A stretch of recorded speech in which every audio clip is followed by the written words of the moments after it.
আমার মাঝে মাঝে মনে হয় এটা কি আসলে বিশ্ববিদ্যালয় নাকি এটা হচ্ছে ববগুরুদের জন্য, মাদকাসক্তদের জন্য, কিংবা যারা হচ্ছে গিয়ে কি অপ্রতিষ্ঠিত ব্যক্তি যারা আছে কিংবা বহিরাগত যারা আছে তাদের জন্য একটা বিনোদন কেন্দ্র, কিংবা সে মাদকাসক্তের জন্য একটা নিরাপদ আশ্রয়স্থল। সে অরক্ষিত অবস্থার জন্য বলি হয়েছে আমার বন্ধু সাম্য, আমার ভাই সাম্য। সেই সাম্যের আত্মার মাগফিরাত কামনা করছি। আজকে এই যে শুধু সাম্য না, সাম্য যদি বেঁচে থাকতো তাহলে সাম্য আমার পাশে দাঁড়াইতো। আমরা বিগত 19 সাল থেকে সাম্যর সাথে আমরা হচ্ছে এই ক্যাম্পাস নিরাপদ করার জন্য, ক্যাম্পাসকে ফ্যাসিবাদ মুক্ত করার জন্য সর্বশেষ জুলাই গণঅভ্যুত্থান সহ আমরা কাঁধে কাঁধ মিলে আমরা লড়াই করেছি।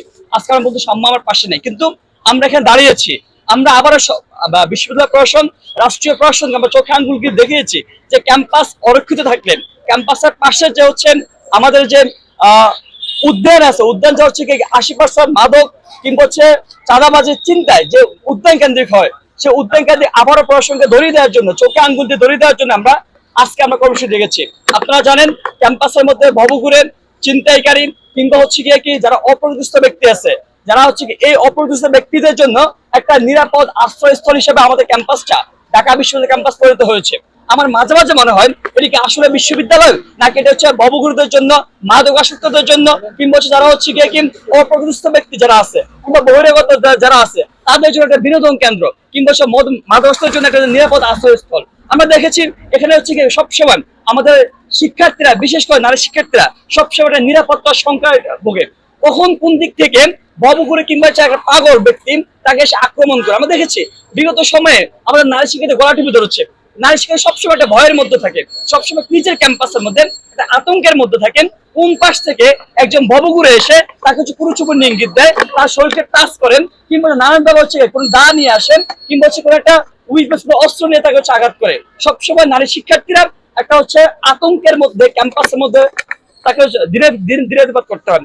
সেই জায়গা থেকে আমরা বিগত সময়ে বিশ্ববিদ্যালয় প্রশাসনের কাছে আমরা বিভিন্ন দাবি জানিয়েছেন।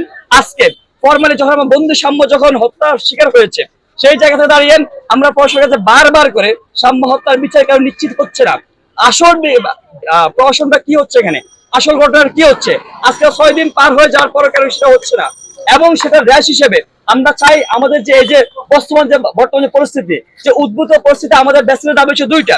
প্রথম দাবি হচ্ছে আমাদের বন্ধু যে আমাদের সহজে সাম্য যে খুন হয়েছে, সেই খুনের বিচার অনতিবিলম্বে নিশ্চিত করতে হবে। এবং একই সাথে 6 দিন পার হয়ে যাওয়ার পরেও আসল যারা খুনি, আসল যারা কুশীলব যারা আছে যে পিছনে, তাদেরকে এখন আইডেন্টিফাই করতে পারে নাই। এবং কি যাদের আসল ঘটনাকে সেটা এখন যারা আইডেন্টিফাই করতে পারে নাই, সেটার জন্য আমরা হচ্ছে রাষ্ট্রীয় যে প্রশাসন আছে, শাহবাগ থানা আছে, সংশ্লিষ্ট হচ্ছে কর্মকর্তারা আছে, তাদেরকে আমরা ধিক্কার জানাই।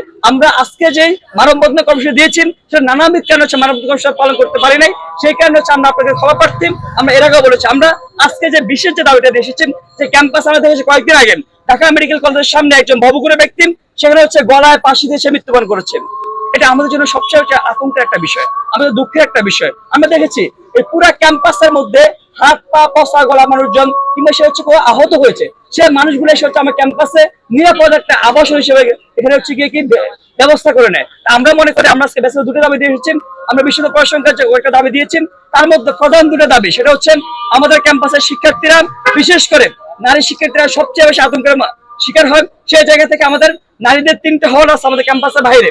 সে আমরা বলেছি যে সুফিয়া কামাল হল আছেন, সুফিয়া কামাল হলের নারী শিক্ষার্থী আপনি যদি খেয়াল করে থাকবেন প্রত্যেকদিন সোশ্যাল মিডিয়া দেখতে পারে আমাদের নারী শিক্ষার্থীরা কখনো না কখনো প্রত্যেকদিন কোনো না কোনো সময়ে সকাল কিংবা বিকেলে তারা যখন হল থেকে বের কিংবা হলে ঢুকতে যান, তখনই কখনো না কখনো তারা হচ্ছে গিয়ে ববগুরে মাদকাসক্ত তারা কুরুচিপূর্ণ ইঙ্গিতের শিকার হন, কিংবা তারা হচ্ছে গিয়ে কখনো গলা টিপে ধরেন, কোনো তাদেরকে হচ্ছে গিয়ে কি যৌন মানে কোনো ইঙ্গিত প্রদান করে কিংবা তাদের গায়ের উপর হামলে করে, সেটা আমরা নিশ্চিত সেটা আমরা দেখেছি।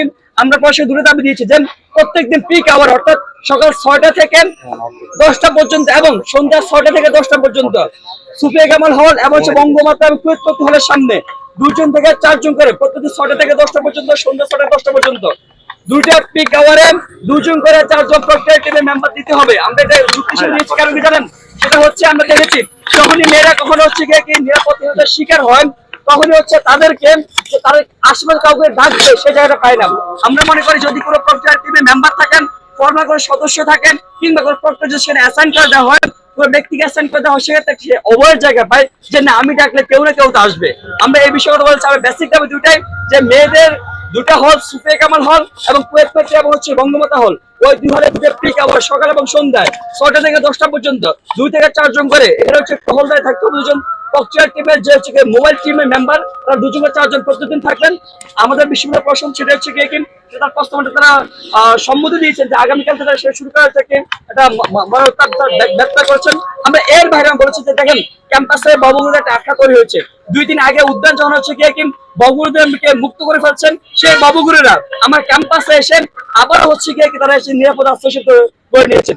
সেই জায়গায় বারবার করে প্রশাসন দৃষ্টি আকর্ষণ করেছেন যে না, এখন নানানজন নানাবিধ ভাবে ক্যাম্পাসকে অস্থির করার প্রস্তাব একটা পরিবেশ তৈরি করতে চাবে, সেই জায়গাটা আমরা কখনোই চাই না।